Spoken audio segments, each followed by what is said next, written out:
না না, এটা চিকেন না, এটা হচ্ছে সয়াবিন। তো এই সয়াবিনটা কিভাবে বানালাম চলো সেটা আজকে তোমাদের সাথে শেয়ার করি।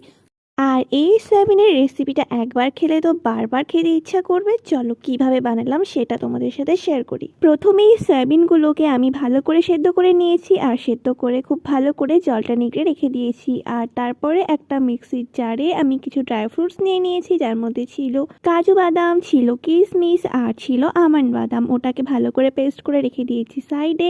এদিকে আরও একটা কড়াইয়ের মধ্যে জল দিয়ে দিয়েছি, আর তার মধ্যে দিয়ে দিয়েছি টমেটো, দিয়ে দিয়েছি পেঁয়াজ আর শুকনো লঙ্কা। একটু ভাপিয়ে নিয়ে এটাকেও করে নেব পেস্ট, তবে ঠান্ডা হয়ে যাওয়ার পরে। আর এদিকে আমি করেছিলাম ধনেপাতা আর কাঁচা লঙ্কার একটা পেস্ট। তো এবার আমি সয়াবিনটাকে ম্যারিনেট করে নেব, যার মধ্যে ছিল ওই জল ঝরিয়ে রাখা সয়াবিন, ছিল ওই ধনেপাতা কাঁচা লঙ্কা বাটা, নুন, আর ছিল অল্প করে 2 চামচ বেসন। তার সাথে ছিল 2 চামচ মতো টক দই। খুব ভালো করে ম্যারিনেট করে রেখে দেবো আধ ঘন্টার জন্য। এদিকে আমি একটু বেরেস্তা করে নিচ্ছি। বেরেস্তাটাও ঠান্ডা হয়ে গেলে আমি একটা পেস্ট বানিয়ে নেব। এই রান্নাতে মশলা তো সেরকম বেশি কিছুই লাগছে না, তবে একটু বাটাবুটির ঝামেলা আছে। আর এটা হয়ে গেলেই রান্নাটা হয়ে যাবে দারুণ টেস্টি। তো আমার সয়াবিনটা বেশ খানিকক্ষণ ম্যারিনেট করে রাখা ছিল। এবার আমি ফ্রাইং প্যানে খুব সামান্য তেল দিয়েছি, আর তারপর এপিট ওপিট করে ভালো করে ভেজে নেব। একদম লাল লাল করে ভাজতে হবে। আর এটা ভাজার পর কুড়মুড়ে কুড়মুড়ে বেশ ক্রাঞ্চি ব্যাপারটা থাকে, আর খেতেও কিন্তু ভীষণ ভালো লাগে। আর এই ভাজা অবস্থাতেই তো হাফ শেষ হয়ে যায়। এরকম ভাজাও তোমরা খেতে পারো, খেতে কিন্তু দারুণ লাগে।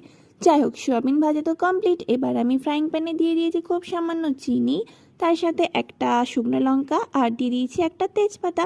এবার দিয়ে দিচ্ছি ওই আদা কাঁচা লঙ্কা আর ধনেপাতার যে পেস্টটা ছিল সেই পেস্টটা, তার সাথে দিয়ে দিচ্ছি যে টমেটো আর পেঁয়াজের পেস্ট ছিল সেটা। তার সাথে দিয়ে দিলাম কিছু গুঁড়ো মশলা, তার মধ্যে ছিল নুন, লঙ্কা, হলুদ, আর ছিল জিরে ধনের গুঁড়ো। এইটা দিয়ে খুব ভালো করে কষিয়ে নেব। একটু ভালো করে কষানো হয়ে গেলে তার মধ্যে আমি দিয়ে দেব ওই পেঁয়াজ বেরেস্তার বাটাটা, আর তারপরে দিয়ে দেব আমি যে ড্রাই ফ্রুটসটা বেটে রেখেছিলাম সেই ড্রাই ফ্রুটসটা। আর হ্যাঁ, এই ড্রাই ফ্রুটসটার মধ্যে ছিল কিশমিশ।